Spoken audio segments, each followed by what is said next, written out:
LCM HCF देख रहे थे, उसी में हम आगे देखते हैं।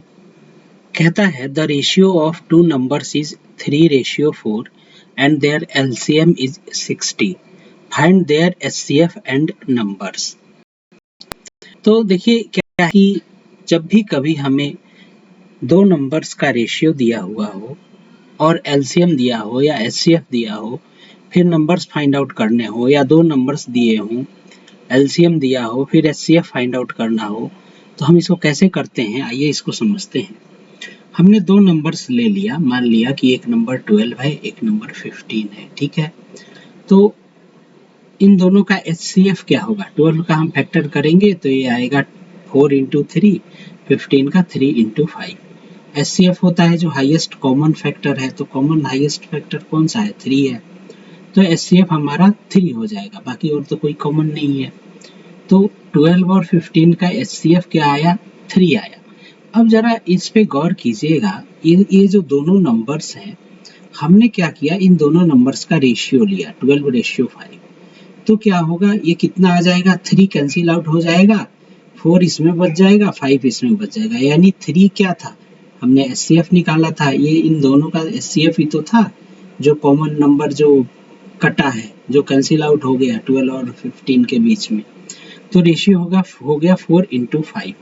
अब हमसे कोई कहे कि अगर रेशियो दिया हो और एचसीएफ दिया हो तो नंबर हम कैसे फाइंड आउट कर सकते हैं, यानी एचसीएफ मल्टीप्लाइड बाई उसका कोरिस्पॉन्डिंग रेशियो। तो क्या हो जाएगा, एचसीएफ होगा हमारा 3 और कोरिस्पॉन्डिंग रेशियो 4, यानी 12 वो नंबर आ जाएगा। सिमिलरली नेक्स्ट नंबर अगर हमें फाइंड आउट करना है तो HCF multiplied by corresponding ratio, तो एचसीएफ है हमारा 3 या कोरिस्पॉन्डिंग रेशियो 5 है, तो ये क्या आ जाएगा हमारा 3 इंटू 5, ये हमारा 15 आ जाएगा। यानी इसका मतलब आपको एक चीज समझ में आ गया कि कोई भी नंबर है n1 या n2, तो वो क्या होता है, एचसीएफ मल्टीप्लाइड बाई कोरिस्पॉन्डिंग उसका जो रेशियो होगा, ठीक है। और अब हम देखते हैं एलसीएम। जब हमने ऐसे निकाल लिया तो हमसे कहा जाए एलसीएम बताइए, तो एलसीएम निकालना है तो हमें पता है 12 और 15 है, उसका क्या है, हमने HCF multiplied by corresponding ratio 3 into 4 है और ये 3 इंटू 5 है। तो एलसीएम क्या होता है, एलसीएम होगा हमारा, इन दोनों में 3 कॉमन है, 3 ले लिया, फिर उसके बाद 4 और 5 ये 2 का स्क्वायर है, तो इसमें नहीं है, फिर तो इसको ले लेंगे 4, और 5 इसमें है उसमें नहीं है, तो ये भी ले लेंगे एलसीएम में। यानी इसका मतलब क्या हुआ, इसको देख के हमें क्या पता चलता है, इसको देख के हमें ये पता चलता है कि एलसीएम क्या होगा, एचसीएफ मल्टीप्लाइड बाई ये 4 और 5 क्या है, ये हमारे रेशियो ही तो है उन दोनों नंबर्स के, यानी HCF multiplied by multiplication of ratios, ठीक है। तो अब क्या है, अब हम इसमें क्या करते हैं, इसी के सहारे हम क्वेश्चंस को सॉल्व करेंगे, ठीक है। अब हम देखते हैं इस क्वेश्चन की ओर। क्वेश्चन कहता है the ratio of two numbers is 3:4 and their LCM is 60, find the HCF and numbers, ठीक है। एलसीएम 60 दिया हुआ है और अभी हमने निकाला है HCF multiplied by multiplication of ratios, ये क्या होता है, एलसीएम के बराबर होता है, यानी LCM is equal to HCF multiplied by multiplication of ratios. तो एलसीएम है हमारा 60, ठीक है, और दोनों इसके रेशियो क्या दिए हुए हैं, 3 और 4, तो एचसीएफ मल्टीप्लाइड बाई 4 इंटू 3 या 3 इंटू 4, ठीक है। तो इससे क्या आ जाएगा, एचसीएफ हमारा आ गया 5। अब हमें नंबर्स फाइंड आउट करने हैं, तो नंबर्स क्या होते हैं, एचसीएफ और कॉरिस्पॉन्डिंग रेशियो।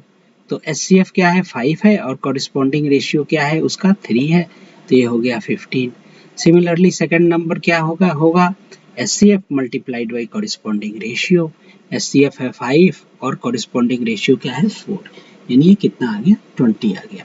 तो दोनों नंबर्स क्या हो जाएंगे, 15 और 20, ठीक है। और एचसीएफ क्या हो जाएगा, एचसीएफ हो जाएगा 5। यहाँ दोनों नंबर्स के ही ऑप्शन दिए हुए हैं, ठीक है, और एचसीएफ का तो नहीं दिया हुआ है, तो ऑप्शन कौन सा करेक्ट होगा, ऑप्शन हमारा करेक्ट होगा सी। अब आइए नेक्स्ट क्वेश्चन की ओर चलते हैं। नेक्स्ट क्वेश्चन है, देखते हैं। The sum of two numbers is 216 and SCF is 27 how many pairs of such numbers are there, ठीक है। तो दो नंबर्स का सम है 216 और एचसीएफ क्या है 27 है। तो देखिए हमने क्या किया कि मान लिया कि जो दो नंबर्स हैं n1 और n2 उसके रेशियो क्या होंगे, ए और बी है, ठीक है, ए रेशियो बी होगा, ठीक है, हमने मान लिया ए और बी है उनके रेशियो।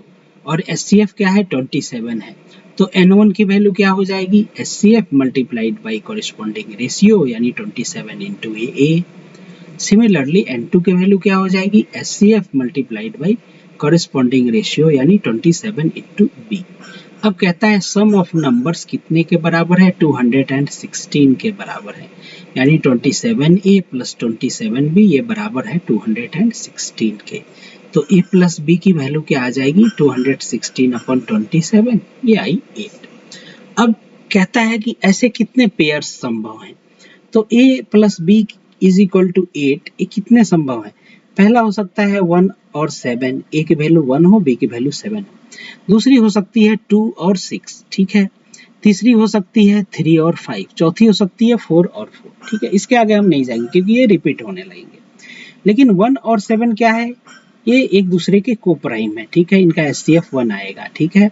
तो ये तो वैलिड है, लेकिन 2 और 6 क्या पॉसिबल है, 2 और 6 पॉसिबल नहीं होंगे क्योंकि ये जो 2 है ये इसमें भी कॉमन है, ठीक है। आप देखेंगे तो ये 2 जो है ये 6 में भी कॉमन है, ठीक है, 2 इंटू 3 होगा।